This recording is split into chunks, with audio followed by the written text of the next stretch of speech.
안녕하세요. 수도권 근교에서 카페를 운영하는 30대 여성입니다.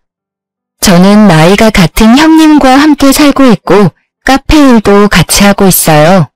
다시 말해 저와 형님은 특별한 일이 없으면 하루 24시간 내내 같이 붙어 있습니다.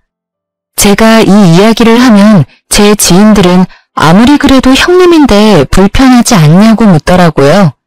친정 가족과도 이렇게 붙어 있으면 불편하고 사소한 의견 충돌로 싸우게 마련인데 저와 피 한 방울 섞이지 않은 형님과 같이 있으니 불편하기는 합니다. 그래도 아직은 큰 의견 충돌 없고 나름 조용히 잘 지내고 있어요. 사실 저와 형님은 얼마 전까지만 해도 연을 끊느니 마느니 할 정도로 사이가 정말 안 좋았습니다. 그런데 지금은 하루 24시간을 싸우지도 않고 같이 있다니 조금 의아하시죠? 저와 형님이 이렇게 된 이야기 들려드릴게요. 저와 형님은 고등학교 동창이고 제 남편은 저보다 2살 적은 연하남이에요. 처음에는 몰랐는데 상견례 자리에서 제 남편의 누나가 고등학교 동창임을 알았습니다. 우리는 고등학교 때 그다지 친하지는 않은 사이였지만 내심 동창이니 좀 편한 시댁이 되지 않을까 하는 기대를 했어요. 저희 부모님도 그랬고요. 그러나 저의 시집살이는 절대 평탄하지 않았습니다. 결혼 후 한 달 뒤, 그날은 며느리로서 맞이하는 첫 명절날이었어요. 저는 첫 명절이니 잘 보이고 싶은 마음에 한복을 곱게 차려입고 시댁에 찾아갔습니다. 첫 명절이라고 한복을 입고 온 거야? 애쓰는 건 알겠는데 한복이 틀렸어. 한복이 틀렸다니 무슨 소리야?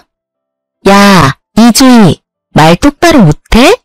나랑 너랑 고등학교 때는 친구였어도 지금은 내가 너 형님이야. 존댓말 써야지 어디서 지금 반말을 찍찍 뱉어대? 미진이 말이 맞아. 아무리 너희들이 같은 학교 동창이었어도 이제는 상황이 달라. 주희 너는 이제부터 미진이한테 꼬박꼬박 존댓말 써가며 형님 호칭 똑바로 붙이도록 하렴. 그래야지 친척들이나 남들한테 싫은 소리 안 들어. 알겠니? 주희야, 엄마랑 나는 너가 혹시라도 나중에 우리 친척 어른들에게 크게 욕먹을까봐 걱정돼서 하는 이야기야. 그니까 이제 절대 여기 시댁에서는 나는 물론 우리 동생에게도 반말하지 마. 알겠어? 우리 친척분들 그런 거 정말 싫어하셔. 알겠지? 뭘 이런 거 가지고 애를 혼내? 그래도 주인은 첫 명절이라고 생각해서 한복 입고 왔는데 그 마음이 예쁘잖아. 다들 너무 뭐라고 하지 마. 주희야, 새벽부터 오느라 수고 많았다.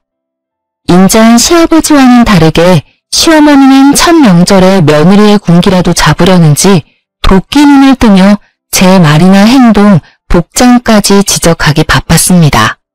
그런 시어머니도 시어머니지만 옆에서 얄밉게 말하는 형님이자 제 동창 김미진은 한 대 때려주고 싶을 만큼 아주 미워 보였어요. 당신은 좀 가만히 있어봐요. 여자들끼리 이야기하는데 뭘 끼어들어? 그냥 아무 말 말고 들어가서 잠이나 자요. 유일한 제 편인 듯 했던 시아버지는 시어머니의 성화에 아무 말도 못하고 큰 방으로 들어가 버렸습니다. 남편은 잠깐 주차장에 짐 가지러 간다더니 하망차사였고 저는 그저 이 상황이 너무 불편했어요. 지금 할 음식이 얼마나 많은데 불편하게 한복을 다 입고 와? 게다가 한복도 그게 뭐니? 너는 노기 홍상도 몰라? 갓 결혼한 사람은 녹색 저고리에 붉은 치마를 입어야 한다는 거. 그래, 맞아. 한복을 입으려면 제대로 입고 와야지. 네 한복만 보면 새색시가 아니라 무슨 파티장 가는 사람인 줄 알겠어. 아, 맞다. 너 고등학교만 졸업했지? 그래서 모기 홍상이라는 단어도 모르겠네. 얼른 옷이나 편한 옷으로 갈아입고 와.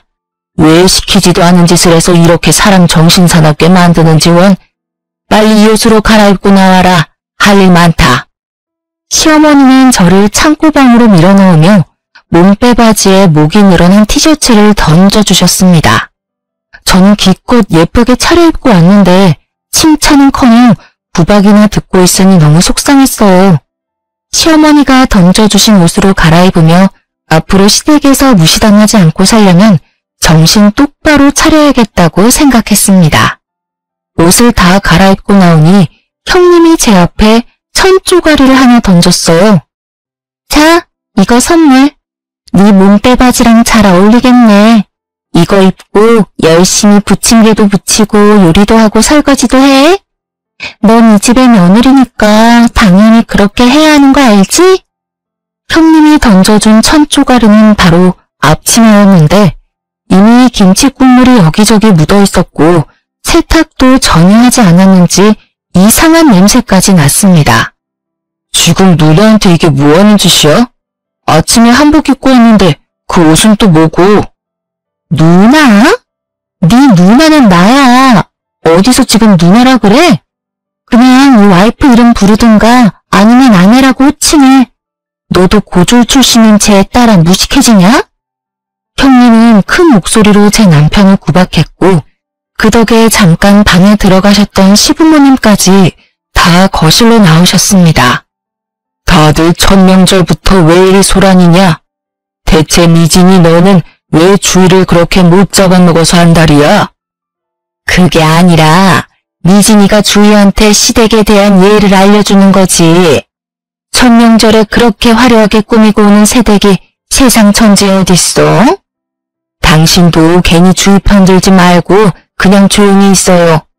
평소처럼 가만히 있다가 부침개 다 되면 먹기나 하면 되지. 뭘 자꾸 평소답지 않게 왔다 갔다 하며 참견질이야? 영진이 너도 괜히 주희 옆에 붙어있을 생각 말고 너네 아버지랑 같이 방에 들어가 있어. 알겠어? 시어머니는 시아버지와 남편에게 방에 들어가서 쉬라고 한 뒤 저에게는 일거리를 잔뜩 던져주셨습니다. 제가 부쳐야 할 부침개의 종류가 무려 7가지나 되었고 잡채에 만두까지 빚어야 했어요. 이렇게 본격적으로 일을 할 동안 시어머니와 아가씨는 옆에서 아무것도 하지 않고 입으로만 시키기에 바빴습니다. 저는 첫 명절이라 어지간하면 조용히 보내고 오려고 했으나 시어머니와 아가씨는 정말 너무하더군요. 제가 여기서 하라는 대로 다 하면 앞으로도 이렇게 저는 시댁의 종살이를 하는 것은 불보듯 뻔한 일이죠. 어머니, 형님, 저 혼자 이 많은 음식 못해요. 저 혼자 하는 것보다는 셋이서 나눠서 일하는 것이 빨리 끝나니까 어머니와 형님도 같이 해요. 저는 마저 전을 부칠 테니 어머니는 잡채 좀 해주시고 형님은 만두를 빚어주세요. 그럼 빨리 일도 끝나고 좋잖아요. 뭐라는 거야? 당연히 며느리가 시댁에 왔으면 음식하고 일해야 하는 거 아니야? 꼴랑 1시간 해놓고 힘들어. 우리 엄마는 매년 명절 때마다 이 모든 것을 혼자 다 하셨어. 이제 네가 이 집 며느리니까 당연히 네가 다 해야지. 어머니가 이 모든 것을 혼자 다 하실 동안 형님은 옆에서 뭐 하셨어요? 설마 음식하는 거 하나도 안 도와드리고 다 되면 나와서 밥만 축낸 건 아니죠? 너는 어떻게 말을 그렇게 하니? 미진이 얘는 그동안 공부하느라 음식 같은 거 하나도 못해. 얘가 그동안 대학교 졸업하고 지금은 공무원 공부하느라 얼마나 스트레스 받는데 어떻게 이깟 음식 만드는 것을 시키니? 엄마, 쟤는 고졸이잖아. 천하태평하게 카페에서 커피나 내리고 있는 무식한 게 뭐 그딴 걸 알겠어? 형님은 계속 무슨 말만 하면 제가 고졸이라며 무시를 해댔습니다. 제가 고졸이라는 것이 틀린 말은 아니지만 공부를 못했던 것은 아니었어요.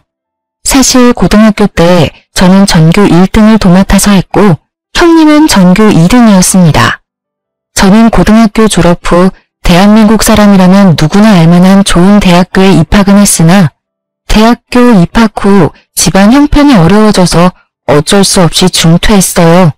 그 뒤로 과외부터 시작해서 편의점, 음식점 등 불법적인 곳만 아니면 어디든 가서 아르바이트하며 돈을 모았습니다. 그러기를 2년 정도 지나니 적지 않은 돈이 모였고 그 돈으로 다시 대학교에 갈까 했으나 대학교보다는 제 사업을 시작해보는 것이 더 좋겠다는 생각이 들었어요. 그래서 카페를 차렸고 많은 시행착오 끝에 지금은 풍족하게 먹고 살 정도의 순수익으로 나오고 있습니다. 제가 이렇게 될 동안 형님은 수도권 4년제 대학교에 입학하여 무사히 졸업했어요. 아이, 고졸. 조금 있으면 점심시간이라 밥도 차려야 하는데 좀 서둘러. 언제 음식을 다 하려고 그래? 형님은 저를 고졸이라며 계속 비꼬면서 말을 했고 제가 한마디 하려던 차 남편이 먼저 형님에게 화를 내기 시작했습니다. 김미진, 너 진짜 너무한다. 어떻게 내 와이프한테 그딴 식으로 말해? 솔직히 내 와이프 고졸이기는 하지만 그래도 백수의 명품만 밝히는 너보다 훨씬 더 열심히 살아. 너가 그렇게 함부로 말할 사람 아니라고. 어쭈, 지금 네 와이프라고 편드냐? 아이고, 결혼 안 한 사람 억울해서 어디 살겠어? 사실 형님은 대학교 졸업 후 오랜 기간을 취업준비생으로만 있다가 30살이 넘은 지금은 4년째 공무원 시험 준비를 하고 있었어요. 다시 말해 형님은 대학교 졸업 후 그 어느 회사에 들어가 본 적도 없고 그저 취업 준비와 공부만 하며 살았습니다. 그냥 부모님의 돈으로 먹고 사는 백수였던 것이죠. 솔직히 가슴에 손을 얹고 생각해봐. 네가 이 집에서 뭘 하는데? 엄마 도와서 집안일을 거들기를 하냐? 아니면 나가서 돈을 벌어오기를 하냐? 4년제 대학교를 졸업하면 뭐해? 30살이나 넘긴 지금까지 취업 하나 못해서 아직도 부모님 돈이나 타먹고 살면서. 그리고 꼴의 분수를 알아야지. 명품은 또 오지게 밝혀요. 내가 뭐 놀기만 해? 나 그래서 지금 공부하잖아. 공무원 되려고 공부하고 있잖아. 내가 1년만 맘 잡고 하면 나 분명히 공무원 된다니까. 그리고 내가 명품을 사든 말든 네가 뭔 상관인데? 야, 그 명품들 다 네 돈으로 샀어? 내가 부모님께 드리는 용돈으로 산 거잖아. 아니야? 무슨 기생충도 아니고 사람이 염치가 있으면 나가서 아르바이트라도 좀 해. 지 손으로 돈도 한 푼 못 버는 주제에 어디서 지금 신우짓이야? 그리고 내 와이프 이렇게 생각 없이 사는 네가 함부로 무시할 사람 아니야. 다시는 내 와이프 무시하지 마. 형님과 남편의 다툼을 가만히 듣고만 계시던 시어머니는 남편의 등을 짝소리나게 때리셨습니다. 솔직히 저로서는 남편이 틀린 말을 한 것 같지는 않은데 시어머니의 행동이 조금 의아했어요. 김영진, 누나한테 대들어? 주희 너는 도대체 우리 아들을 어떻게 구워 삶았으면 누나한테 큰 소리니? 지금껏 단 한 번도 우리 아들, 딸 이렇게까지 싸운 적 없었다. 너와 결혼하기 전에는 애틋한 남매는 아니었어도 이렇게 싸우지는 않았다고. 제가 구워 삶다뇨. 저는 남편이 맞는 말을 한 것 같은데 왜 그리 저와 남편에게만 화를 내시는지 모르겠네요.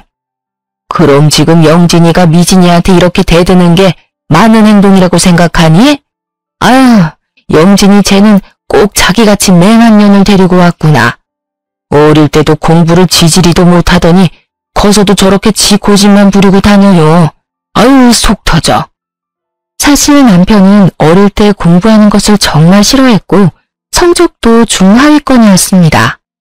이 성적으로 대학교에 가봤자 돈과 시간 낭비라고 생각한 남편은 고등학교 졸업 후 각종 아르바이트를 하며 돈을 모았고 그러다 우연한 기회에 도배 자격증을 따게 되었어요. 어릴 때부터 일해온 탓에 지금은 경력도 꽤 많고 이 업계에 입소문도 나서 어지간한 대기업 연봉만큼은 받으며 일하고 있답니다. 저는 남편이 꽤 성공적인 삶을 살고 있다고 생각하지만 시어머니나 형님은 남편이 대학교도 가지 못하고 도배일이나 한다며 여전히 무시를 당하고 있었어요. 대학교도 나오지 않은 주제에 뭘 안다고 집에서 큰 소리야?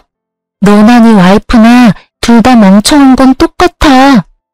미진이 말이 맞아. 내가 영진이 네가 아들이라고 얼마나 공들여서 키운 줄 알아? 그런데 너는 대학교도 못 나오고 한다는 일이 꼴랑 남의 집 도배해주는 거야? 그걸로 돈 벌어봤자 얼마나 번다고. 지금은 네 누나가 돈 못 벌지만 그래도 제가 마음 먹고 공부해서 공무원만 돼봐.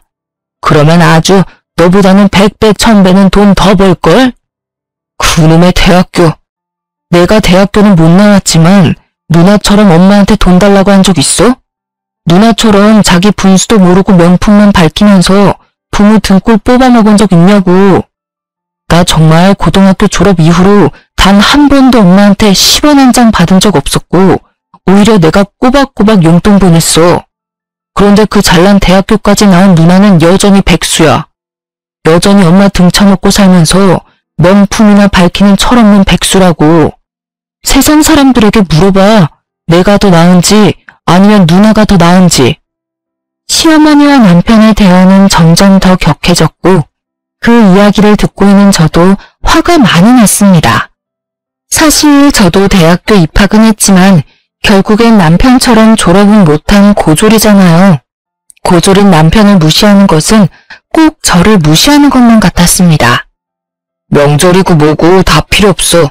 누나, 가자. 이딴 집구석 이제 다시는 오지 말자. 남편은 화가 많이 나서 제 손을 잡아 끌고 가져온 짐을 챙기기 시작했습니다.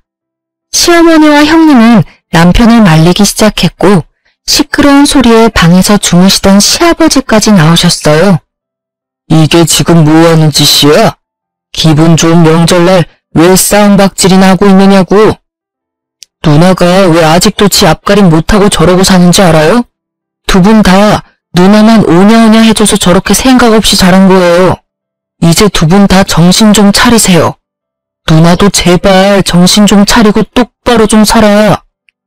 너 지금 말 다 했냐? 이게 지금 어디서 누나한테 정신 차리라고 훈계질이야? 이래서 집에 여자가 잘 들어와야 하는데 며느리가 공부 잘하는 며느리였으면 이 상황을 현명하고 지혜롭게 마무리했을 텐데 주이모한테 실망이구나. 네? 아버지, 지금 어떻게 말씀을 그렇게 하세요? 이 상황이 저의 최종 학력이랑 무슨 상관이에요? 저에게 한없이 인자하셨던 시아버지마저 저의 최종 학력을 들먹이며 이 모든 상황이 다 저 때문에 일어난 것처럼 탓하셨습니다. 남편은 그런 소리 듣지 말라고 하며 제 손을 끌고 밖으로 나갔어요. 그러고는 제게 너무 부끄럽다며 이제 시댁에 오지 말자고 하는데 순간 남편의 눈에서 눈물이 한 방울 툭 떨어졌습니다. 그 눈물을 보니 그동안 이렇게 차별만 당하고 살아왔을 남편이 짠했어요. 그리고 며칠 뒤 한창 바쁘게 일하고 있는데 시어머니가 제 카페에 찾아오셨습니다. 시어머니는 생각보다 큰 규모의 손님도 적지 않은 것을 보고 놀란 표정을 지으셨어요. 생각보다 카페가 크고 손님도 많구나. 명절에는 나나 미진이가 조금 과한 것 같았어. 그런데 아무리 그래도 그렇지 어떻게 며느리가 첫 명절에 그러고 가버리니? 남편이 제 손을 끌고 나가버리는데 어떻게 해요? 그럼 그 상황에서 저만 안 간다고 버텨요? 하여튼 말 대답은. 그건 그렇고 돈 좀 있니? 돈 있으면 좀 줘봐. 갑자기 웬 돈이요? 뭐 필요하신 거라도 있으세요? 그게 아니라 우리 미진이 말이다. 비록 지금은 직장이 없는 백수지만 언젠간 공무원도 될 건데 남들 보기에 없어 보이면 안 되잖아. 옷, 가방, 신발 다 명품인데 미진이가 자동차가 없어. 그래서 이번에 미진이한테 외제차 한 대 사주려는데 너가 돈 좀 줘. 시어머니는 당당하게 형님이 자동차를 사야 하니 돈 좀 달라고 하셨습니다. 일반 중고차를 사달라고 해도 기가 막힐 판국에 저도 못 끌고 다니는 외제차를 사달라니 순간 제가 잘못 들었나 싶었어요. 형님 외제차를 제가 사라고요? 아무리 그래도 그건 아니죠. 제가 뭐 엄청난 갑부도 아니고 무슨 수로 외제차를 사요? 아니긴 뭐가 아니니? 세상에 딱 하나뿐인 너의 시누이를 위해서 그것도 못 해줘? 그래, 지금은 돈 아깝다고 생각할 수 있어. 그런데 우리 미진이가 이악 물고 공부해서 공무원만 돼봐. 그럼 설마 외제차 사준 너를 모른 척 하겠어? 외제차가 한두 푼도 아니고 어떻게 쉽게 사줘요. 그리고 자동차를 끌고 다니려면 면허증이 있어야 하는데 면허는 있어요? 형님 면허증 없는 거로 알고 있는데요. 이번에 필기시험 보긴 봤는데 떨어졌나 보더라.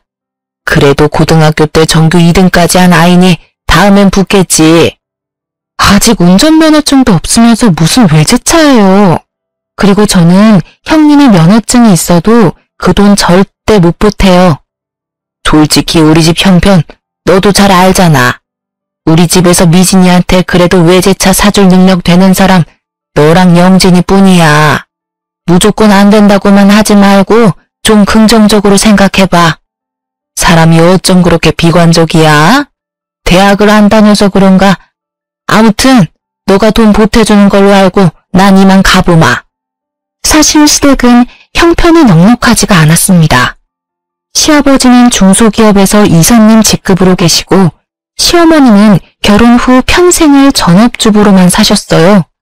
그런데 요새 경기가 좋지 않다 보니 시아버지의 월급이 제때 나오지 않은 상황이었고 그래서 시댁의 형편은 안 그래도 좋지 않은데 더 어려워졌습니다.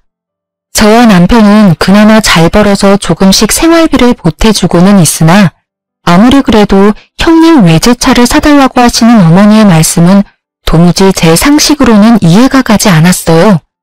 그렇게 시어머니는 제 속을 뒤집어 놓고 나가셨고 저는 생각할수록 어이가 없어서 그저 냉수만 들이켜고 있었습니다. 그러고 있는데 카페에 제 고등학교 동창인 수진이와 민희가 놀러왔어요. 이 친구들은 둘 다 결혼해서 어린 아이들을 키우며 살고 있고 한 달에 한 번꼴로 제 카페에 찾아와 꼬박꼬박 매상을 올려주고 있습니다. 친구인이 돈을 받지 않겠다고 해도 이런 돈은 반드시 다 받아야 한다며 기어이 1원 한 푼도 빼놓지 않고 다 계산하고 가는 고마운 친구들이랍니다. 저는 마침 손님이 없어서 수진이와 민희와 함께 수다를 떨다가 명절 이야기가 나왔어요. 주인은 이번 첫 명절 어땠어? 미진이가 잘해줘? 말도 마. 아주 말끝마다 고졸이라면 나를 무시하는데 화가 너무 나더라. 걔가 널 무시해? 하긴 걔가 고등학교 때 전교 2등이어서 전교 1등인 너를 무지 싫어했잖아. 그래서 신우짓이라도 하고 싶었나 보네. 그런데 걔는 뭐하고 살아? 결혼은 했어? 아니면 회사 다니나? 대학교 졸업하고 지금까지 취업 못하고 부모님께 용돈 받아서 생활하고 있어. 당연히 결혼도 못했고. 지금은 공무원 시험 준비한답시고 놀고 있는 것 같더라. 보니까 부모님께 돈 받아서 명품만 엄청 사나 봐. 나이 30 먹고도 부모님께 용돈 받는 사람이 있다니 여러모로 대단하네. 시어머니는 어떠셔? 시어머니도 완전히 김미진 편이지. 사실 조금 전에 시어머니 왔다 가셨는데 나한테 세상에 딱 하나뿐인 신우의 외제차를 사달란다. 나도 못 끌고 다니는 외제차를 내가 사줘야 하는 거니? 네가 왜 미진이 걔 차를 사줘? 게다가 외제차? 외제차가 네 집 개 이름도 아니고 그걸 어떻게 사줘? 정말 너무하시네. 근데 웃긴 건 우리 형님 말이다. 운전면허도 없어. 심지어 이번에 면허 필기 시험에서 뚝 떨어졌어. 우리 셋은 한참을 신나게 이야기하고 있는데 갑자기 민희가 옆을 보며 당황하는 표정을 지었습니다. 민희의 시선을 따라가 보니 거기에는 형님이 화가 잔뜩 난 표정으로 저를 두리번거리며 찾고 있었어요. 그러다 형님과 제가 눈이 마주쳤고 형님은 바로 저한테 다가왔습니다. 야, 너 우리 엄마한테 내 차 못 사준다고 했다며? 이진이 오랜만이다. 잘 지냈어? 기둥 뒤에 가려져서 못 봤네. 너희 셋은 아직도 연락하며 지내? 나야 뭐 그럭저럭 잘 지내지 뭐. 온 김에 우리 커피나 한잔 하자. 그래도 우리 다들 고등학교 동창인데 커피 한 잔은 할 수 있지? 수진이와 민희는 형님을 자리에 앉혔고 저는 갑자기 단체 손님이 와서 더는 함께 할 수 없었습니다. 손님에게 커피와 디저트를 다 건네고 다시 수진이 민희에게 갔을 때는 뭔가 분위기가 묘하게 이상했어요. 수진이와 민희의 표정은 신났고 형님은 그 사이에서 표정이 일그러져 있었습니다.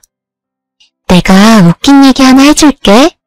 남편 회사에 34살인데 신입으로 들어온 여직원이 하나 있거든? 그때까지 뭐 했냐고 물으니까 글쎄 공무원 시험 준비하다 안 돼서 회사에 취업했다는 거 있지? 근데 들어보니까 좋은 대학교를 졸업한 것 같은데 계속 취업도 안 하고 공무원 시험 준비하며 부모님 등골이나 빼먹고 산 것 같더라고. 근데 집이 잘 사는 것도 아닌데 명품은 발끝까지 휘감고 다니더라. 지 주제를 알아야 되는데 또 꼴의 자존심은 높아서 부모님한테 외제차 사달라고 졸랐다 하더라고. 어머, 나이가 30살이 넘었는데도 아직도 정신을 못 차렸네. 일은 잘해? 그런 사람이 일을 잘하겠니? 이번에 회사에 외근이 많아지면서 회사에서도 운전면허 따라고 했는데 필기시험도 떨어졌다더라. 자기 말로는 대한민국 인류대학을 나왔다는데 필기시험을 떨어진 게 말이 되니? 그냥 생각 자체가 없는 사람인가 보다. 그 나이 먹도록 아직도 부모님 돈으로 살고 싶을까? 나라면 적어도 편의점 아르바이트라도 하면서 내 생활비는 벌었을 거야. 어머, 근데 미신아, 어디 아파? 표정이 왜 이렇게 안 좋아? 얼굴은 또 왜 이렇게 빨개? 열이라도 나나? 아니, 그냥 나 먼저 간다. 형님은 후다닥 나가버리고 그 모습을 본 수진이와 미니는 배꼽을 잡고 웃었습니다. 들어보니까 제가 손님 응대하느라 바쁜 동안 수진이와 미니가 계속 대화를 나누며 은근히 형님을 무시했나 보더라고요. 누가 들어도 형님 본인을 욕하는데 또 대놓고 자신의 욕을 한 것도 아니니 화를 낼 수도 없고 그 자리에 있자니 화는 나고 뭘 어찌하지를 못하다가 결국 뛰쳐나가버린 것이죠. 그날은 금요일이라 그런지 손님들이 정말 많았고 정신이 하나도 없던 와중 형님에게 전화가 왔어요. 화장실 갈 새도 없이 바빴던 터라 형님의 전화도 당연히 받을 수 없었고 그렇게 마감까지 아주 바쁘게 보냈습니다. 그리고 퇴근 후 남편과 간단히 맥주 한잔을 한 후 잘 준비를 하는데 밖에서 누가 우리 집 문을 3개 두드리더라고요. 문을 열어보니 형님이었는데 술을 얼마나 먹었는지 제정신이 아니었습니다. 야, 네가 뭔데 감히 친구들한테 내 욕을 해? 아까 수진이랑 미니 말이야. 어떻게 걔네들이 내 이야기를 다 알아? 무슨 소리세요? 수진이랑 미니가 뭘 어쨌는데요? 걔들 남편인가 하는 사람이 다니는 회사 여직원 이야기, 내 이야기 아니냐고. 네? 저는 전혀 모르겠는데요. 발뺌하는 거 봐. 좋은 대학교 졸업하고 취업 안 하고 공무원 준비하면서 부모님 등골 빼먹는 이야기. 운전면허 떨어지고 외제차 사달라고 한 것까지 다 내 이야기잖아. 나랑 나이도 같고 말이야. 내가 바본 줄 알아? 그 회사에 형님 같은 사람이 또 있나 보죠 뭐. 세상에 나랑 똑같은 사람이 또 어딨어? 그게 말이 돼? 잘 알긴 하네. 들어보니까 와이프는 그냥 사실을 다 말한 것뿐인데 그게 이 밤에 이렇게 와서 행패를 부릴 정도로 화낼 일이야? 술 취했으면 집에 가서 곱게 잠이나 자. 여기서 주정 부리지 말고. 뭐? 주정? 너 누나한테 말 다 했냐? 형님은 술에 잔뜩 취해서 언성이 점점 높아지기 시작했고 남편은 그런 형님을 쫓아내버렸습니다. 내심 형님이 술에 많이 취해서 혼자 길 가다가 무슨 일을 당할까 걱정되긴 했는데 남편은 술에 아무리 취했어도 항상 집은 알아서 잘 찾아갔다고 하며 걱정하지 말라고 했어요. 그렇게 저와 남편은 잠이 들었습니다. 한창 잘 자고 있는데 남편의 핸드폰이 무섭게 울렸어요. 시계를 보니 새벽 3시였고 뭔가 불길한 기운을 느끼며 전화를 받았습니다. 잠시 후 남편은 귀신이라도 본 것처럼 손을 덜덜 떨고 얼굴은 창백해졌어요. 무슨 일이야? 왜 그래? 우리 부모님이 돌아가셨대. 그게 무슨 자다가 봉창 두드리는 소리야? 보이스피싱이나 그런 거 아니고 진짜야? 전화 건 사람이 누구였는데? 남편의 말로는 형님이 술 취해서 집으로 가다가 길바닥에 누워 잠이 들었는데 마침 순찰 중이던 경찰이 형님을 발견하고는 경찰서로 데리고 갔다고 합니다. 그리고서 시부모님께 연락했는데 시부모님은 딸이 그 새벽에 술에 취해 경찰서에 있다니 얼마나 놀라셨겠어요. 그래서 정신없이 운전하다가 화물차를 들이박아 교통사고가 크게 나서 현장에서 돌아가셨다는 것입니다. 저는 시부모님에 대한 애틋한 정이 있던 것은 아니었지만 건강하셨던 분이 갑자기 돌아가셨다니 너무 충격적이었어요. 그렇게 저와 남편은 시부모님의 장례를 치르게 되었습니다. 장례식장을 잡고 영정사진을 준비하는 동안에도 형님은 여전히 술이 끼지 않아 해롱거렸습니다. 새벽녘이 다 돼서야 형님은 정신을 차렸고 부모님이 교통사고로 돌아가신 상황을 알게 되었어요. 지금껏 제대로 된 효도도 못했는데 나 때문에 돌아가신 거야, 나 때문에. 내가 술만 먹지 않았어도. 형님은 어린 아기처럼 발을 동동 구르며 우는데 그래도 고등학교 때부터 알던 사이라 그런지 안타까워 보였습니다.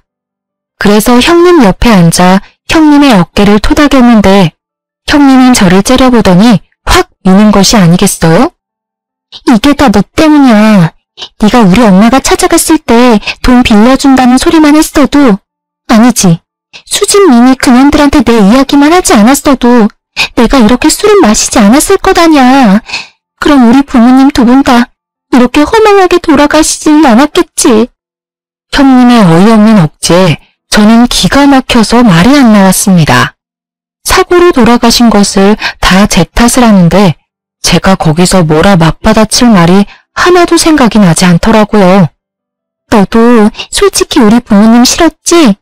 넌 지금 속으로 신나서 만세삼창이라도 부르고 싶겠다, 그치? 무슨 말을 그렇게 해. 내가 형님이라고 대접해주니까 웃음냐? 둘 다 그만해. 여기 부모님 장례식장이야. 싸움터 아니라고. 싸우더라도 장례식 다 끝나고 싸워. 울부짖음에 가까운 남편의 말에 저와 형님의 대화는 중단되었습니다. 그 뒤로도 형님은 제게 자기 부모님을 죽인 년이라며 끔찍한 원수를 보듯이 저를 흘겨보았어요. 남편은 형님의 그런 모습을 보면서도 아무런 말도 하지 않았습니다.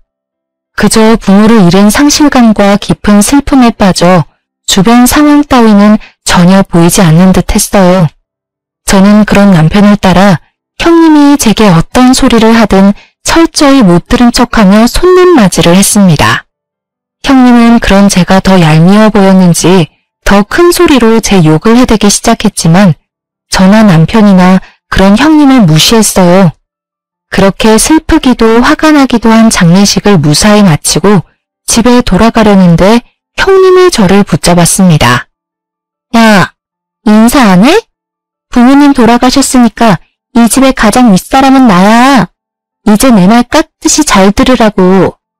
그런데 넌 참 뻔뻔하다. 엄밀히 말하면 우리 부모님 죽인 사람이 바로 넌데 무슨 낯짝으로 끝까지 장례식장에 있어? 도대체 내가 왜 니네 부모님을 죽인 사람인데? 내가 진짜 장례식 하는 동안 참고 또 참았는데 이제 더는 못 참겠다. 네가 못 참으면 어쩔 건데. 그래봤자 넌 내 동생의 와이프, 즉 내 미치야. 알겠어? 그리고 시부모님 돌아가셨다고 바로 나한테 반말이냐? 야, 존댓말 똑바로 안 해? 형님은 저에게 매섭게 눈을 부라리며 제 뺨을 때렸습니다.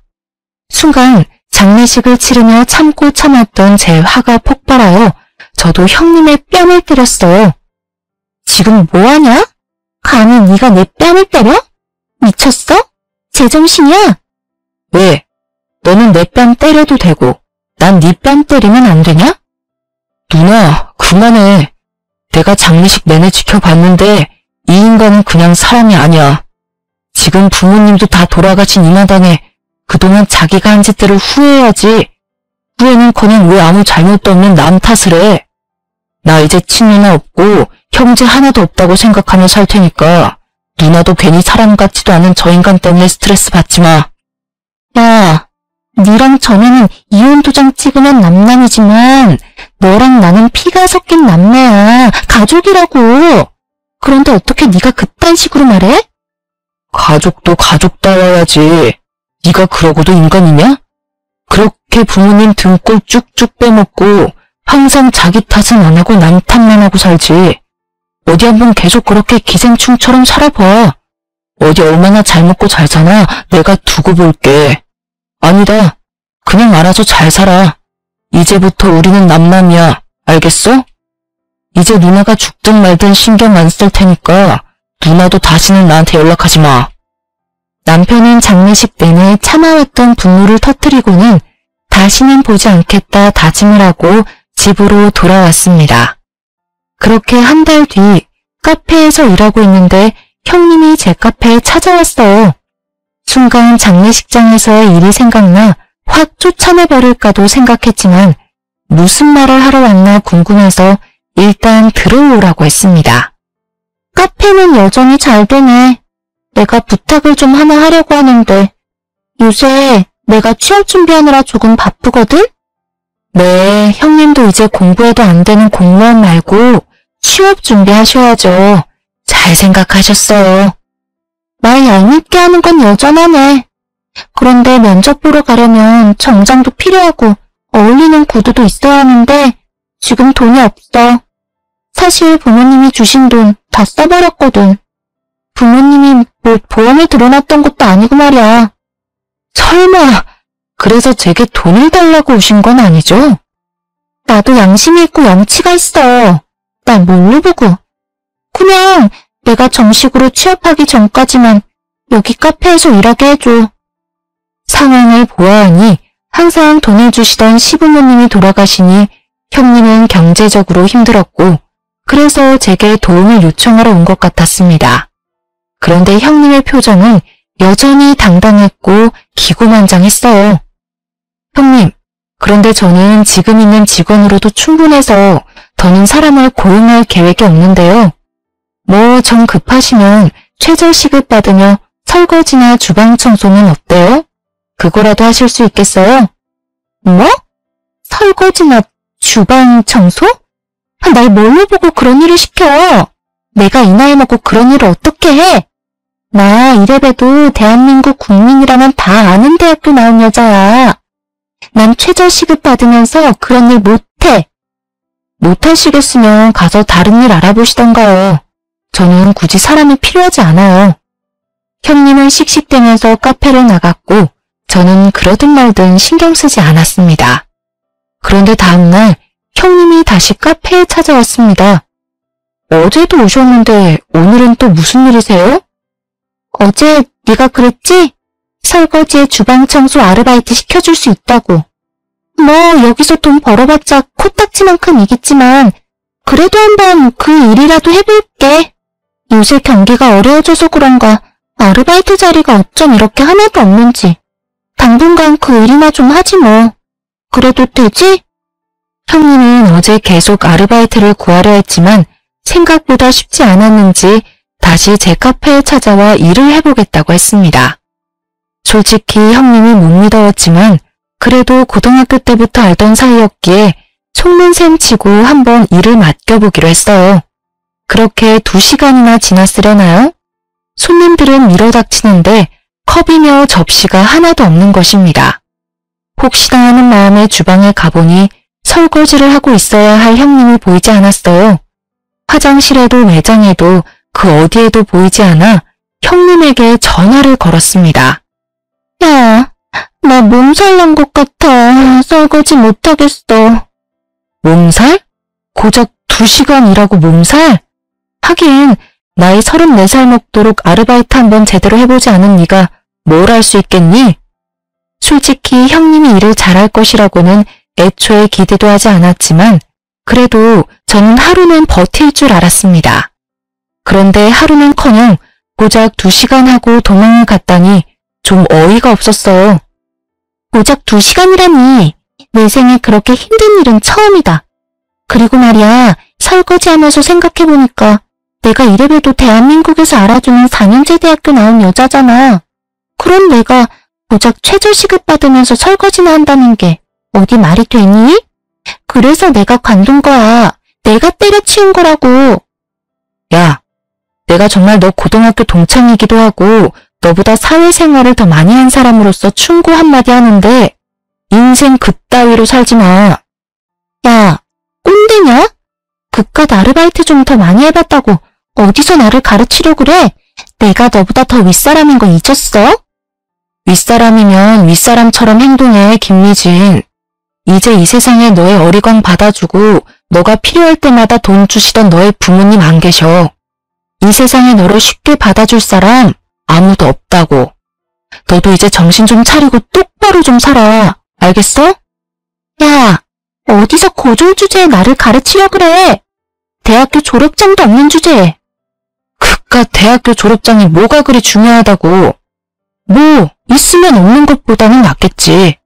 그런데 말이야, 지금 세상이 변했어. 너 생각처럼 명문대학교 졸업장이 너를 먹여 살려주는 그런 시대 이젠 아니라고. 정신 좀 차리고 현실을 제대로 봐. 알겠어? 내가 마음만 먹으면 대기업 어디든 다 갈 수 있어. 알아? 나중에 내가 대기업 취직하면 나한테 돈 달라는 소리나 하지 마. 그래, 제발 부탁이다. 제발 마음 좀 딱 먹고 대기업이든 중소기업이든 어디 회사 생활이나 한번 좀 해봐. 그래서 내 앞에서 한번 떵떵거려 보라고. 알았냐? 형님은 화를 잔뜩 내며 전화를 끊었고 그 뒤로 연락이 되지 않았습니다.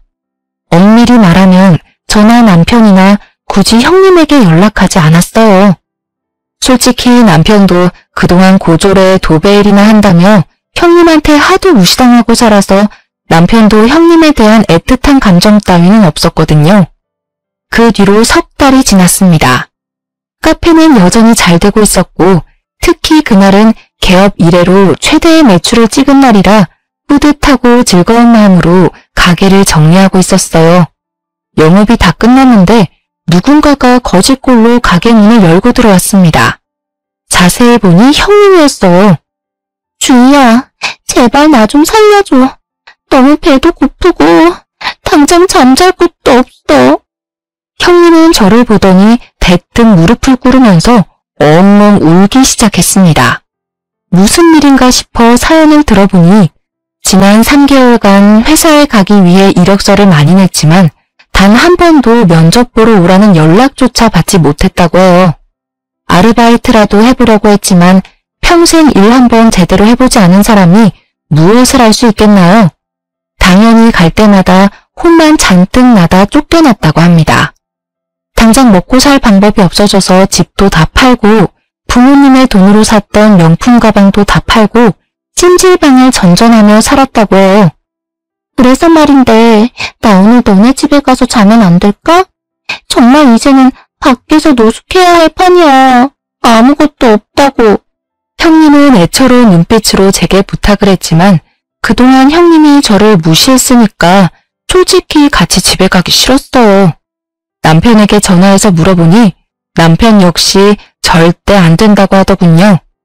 그런데 또 여자인데 밖에서 자라고 할 수는 없으니 그냥 가게에서 자라고 하고 왔습니다. 다음날 저는 카페에 출근해서 깜짝 놀랐어요. 솔직히 그동안 형님의 행적을 보았을 때 카페에 엉망진창이 되어 있을 것으로 생각했습니다. 그런데 시키지도 않은 가게 청소에 정리까지 다 해놨더라고요. 그 모습을 보니 형님이 아주 약간은 철이 든 것으로 보여서 속는 셈 치고 형님에게 설거지 좀 해달라고 했습니다. 설거지? 알았어. 내가 할게. 또 시킬 일 있으면 뭐든 말만 해. 나 열심히 일할게. 쫓아내지만 말아줘. 형님은 제 말이 떨어지기가 무섭게 주방으로 들어가 컵과 그릇에 광이 날 때까지 설거지를 열심히 했습니다. 그 뒤로도 가게의 온갖 굳은 일을 도맡아 했어요. 그리고 4개월이 지난 지금까지도 눈땡이 한번 부리지 않고 아주 열심히 일하고 있답니다. 지금은 달라진 형님과 함께 우리 집에서 같이 생활하고 있어요. 사실 불편하기는 하지만 그래도 형님이 집안일도 잘 도와주고 있습니다. 그동안 형님에 대한 안 좋은 기억만 가득한 저와 남편이지만 이제 마음의 벽을 허물고 서서히 형님을 가족으로 받아들여 보려고 해요. 저와 형님의 길고 긴 이야기는 여기까지입니다. 사실 여기에 이렇게 사연을 보내는 것이 형님의 욕을 쓰는 것 같아 조금 찔리기는 하지만 그래도 형님도 한번 우리 이야기 써보라고 해서 이렇게 글을 남겼어요. 마지막으로 여기에 제 동창이자 형님인 미진이에게 한마디 하고 싶네요. 미진아, 한동안은 내가 너를 오해했지만 그래도 이제는 평생 가족으로 함께 늙어가고 싶다. 우리 이제는 제발 싸우지 말고 행복하게 살자. 지금까지 저의 이야기 들어주셔서 감사합니다.